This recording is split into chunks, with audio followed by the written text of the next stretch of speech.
And so the other part of the business case for aggressive pursuit of sustainability at the level of companies and industries and supply chains and customers and government is because we have to do this.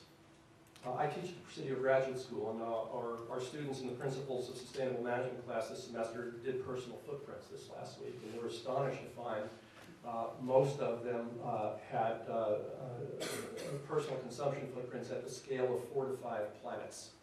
A little bit below the U.S. average, well ahead of the global budget. We are currently, as a planet, consuming resources at the rate of about 1.3 to 1.5 planets. Last time I checked, we only had 1.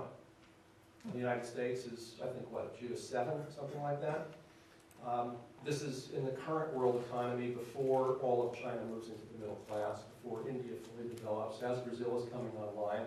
We're on a trajectory to be a 5 to 6 planet budget in our lifetime, and clearly that doesn't fly.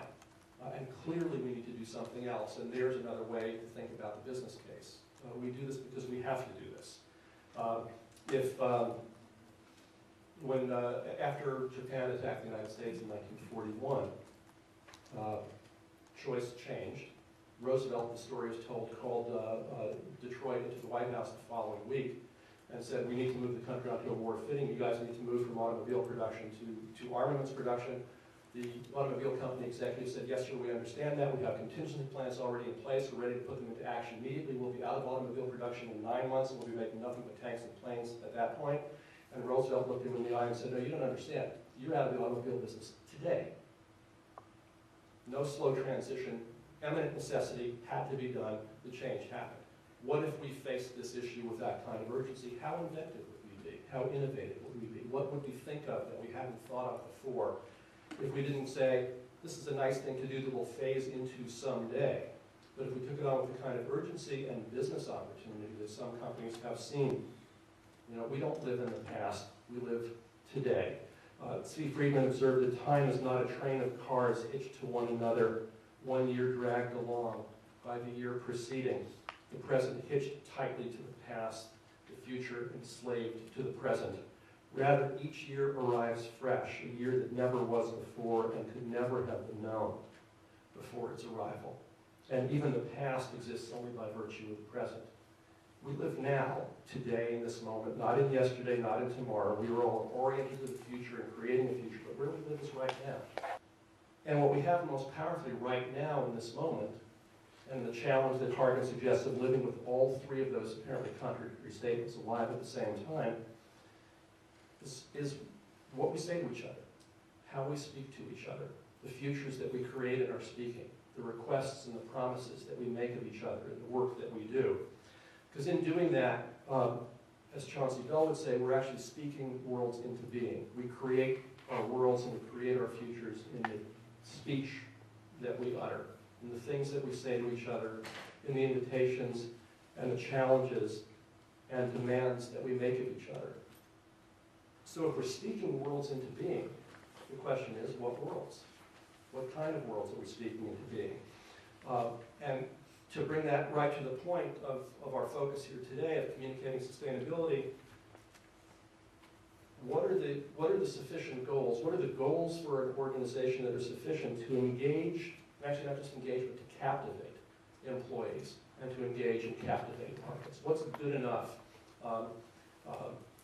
You know, I like the applied move from looking at normalized reduction in greenhouse gas emissions to absolute reduction. We see companies moving from looking at 2 and 3 and 4% reductions per year to goals like zero waste, 100% renewable energy, no toxics. Walmart talks about only sustainable products.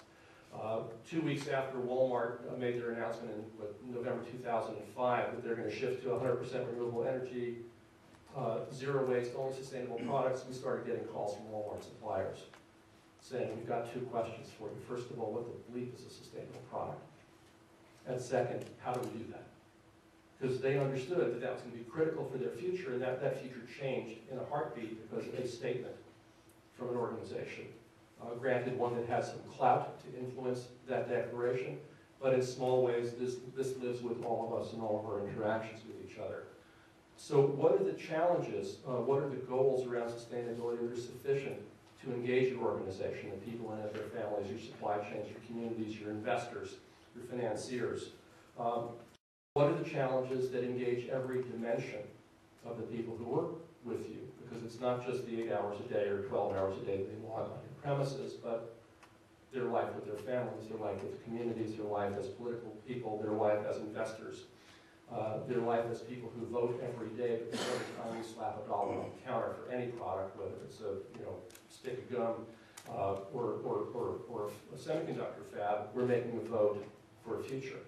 So what engages there? What will capture people's attention in the world of noise that we live in? We often talk about information overload. Clay Shirky observes the problem isn't information overload, it's filter deficit.